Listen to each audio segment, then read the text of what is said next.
Words. It's once again an honour and a privilege to be here to present this award. Each year at the presentation I like to say a few words about my father, for whom the award is named. When considering what to talk about this year, I was reminded of an art anecdote that my father often told about Marcel Duchamp.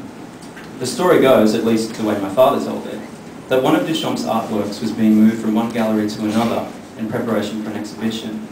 The work, which featured glass panels, was being reassembled when it was noticed that one of the panels had been damaged in transit. The panel itself wasn't broken, but the glass had been fractured and now had a spiderweb pattern that ran across its surface. The concerned curators contacted Duchamp, apologised profusely, and offered to organise repair and replacement for the damage. But Duchamp, after arriving at the gallery to inspect the damage, surprised them all by in fact being rather pleased. Instead of viewing what had happened as destruction, he thought the fracture patterns were actually an enhancement to the artwork, and insisted that the gallery owners leave the work in its new condition for the exhibition. You may wonder why this story was something that my father related to so much. For one thing, Dad was never one to be precious with his own artworks once they'd been finished.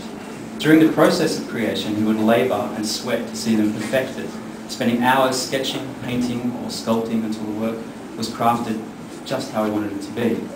But once that process was complete, a sudden change could be seen to come over him, and I was aghast on more than one occasion to see such powerful works of art casually piled in a heap, lost down the back of the sofa, or piled up in the garage.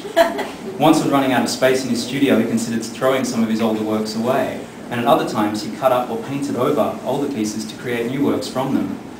Now I hasten to add, this was not anything to do with a sense of dissatisfaction with the work itself. It's just that for him, the journey was over. What interested him was the process of creation, and beyond that, he was more interested in creating new works of art than on pontificating on the ones that had gone before. Which brings me back to the Duchamp anecdote. In this story, I think my father recognised an artist who wasn't too precious about his work because his interest also lay primarily in the art of creation.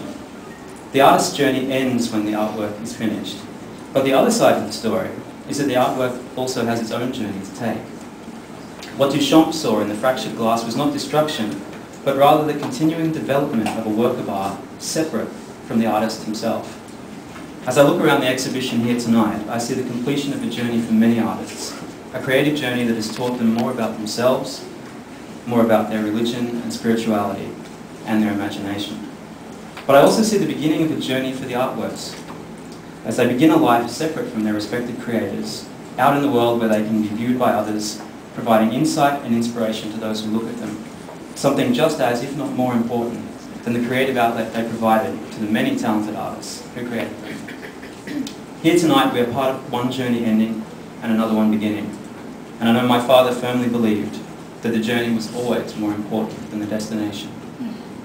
And with those words, it is my very great honour to award the Brian Jordan Award for 2011 to Kevin Fahim for the work My Mother's Tears from St Mary's Cathedral College in Sydney.